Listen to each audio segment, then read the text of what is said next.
So what are you waiting for? This is your life. Hi guys, so how many times does it take running around a baseball field to burn one beer? 32 times. But it's 21 times if it's a light beer, so stick with the light beer, or water, that would be better. So I promised you a lower body workout, so now I have my dumbbells here again.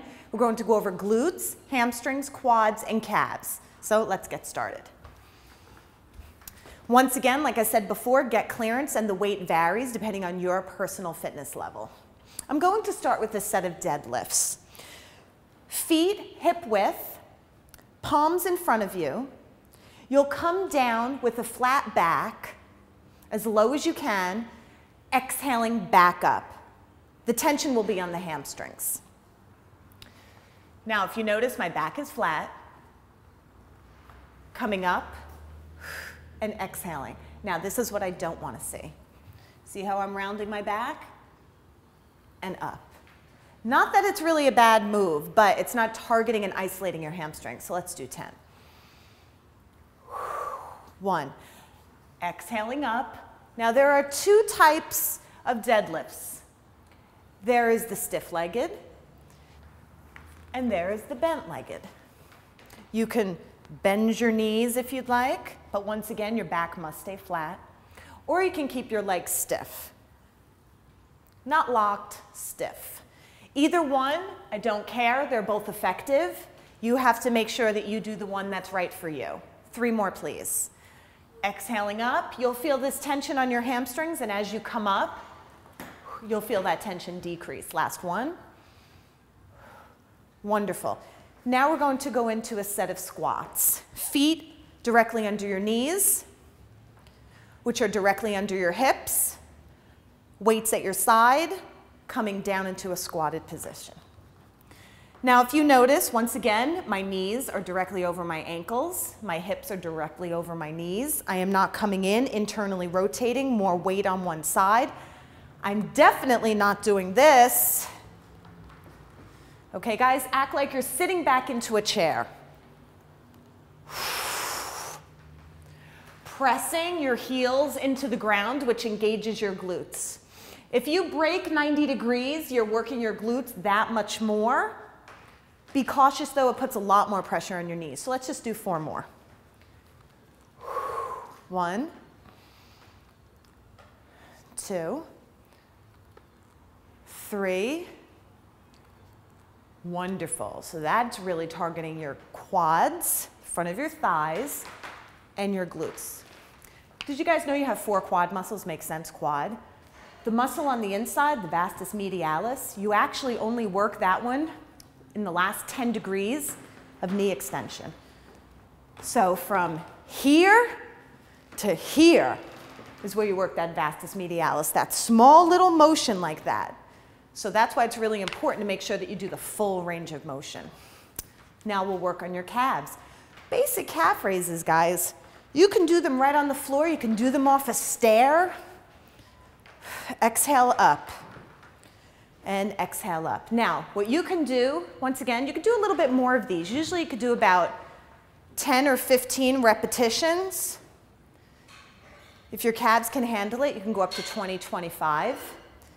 Exhaling up, please. And you have 2 calf muscles, gastrocnemius and your soleus. The gastrocnemius works primarily when the leg is straight. If you bend the leg and continue to do the presses, you work more on the soleus muscle, which is lower down in the calf. They both actually go down into your Achilles tendon, to your Achilles tendon.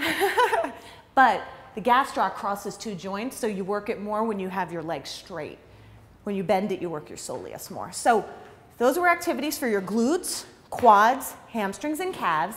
If you do that maybe 3-4 times a week, you'll have great results. Always warm up and stretch. Let me show you a few stretches. Hamstrings. Flat back, guys, right? Do the other side.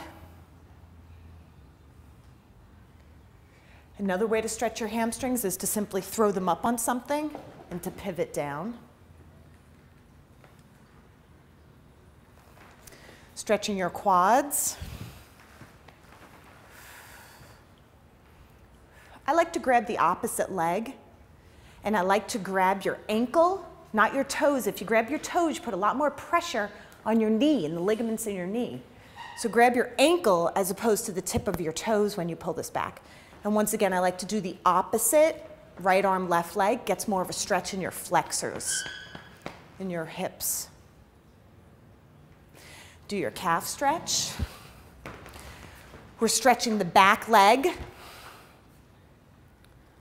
Once again with a straight back leg, and then you can soften that knee and get more of the soleus muscle.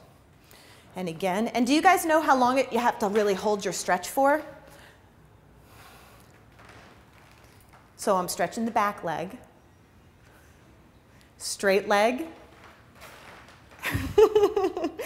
and a bit of a bent knee for your soleus. You hold your stretch for at least 30 to 60 seconds. There's lots of little things inside your muscle cell. It takes at least 30 to 60 seconds for them to talk to each other and say, whoa, okay, she's not trying to hurt me. Let me relax and stretch. So if you do that several times a week, you will definitely see a difference in your lower body. I hope that was helpful, and we'll be right back.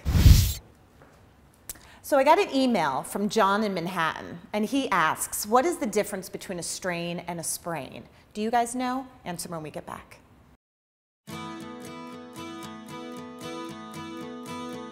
Time, not more than a word, so speak your mind. Get excited, because you are about to change your life. Identify what you're feeling. Be confident. I guarantee your life will change. This is your life.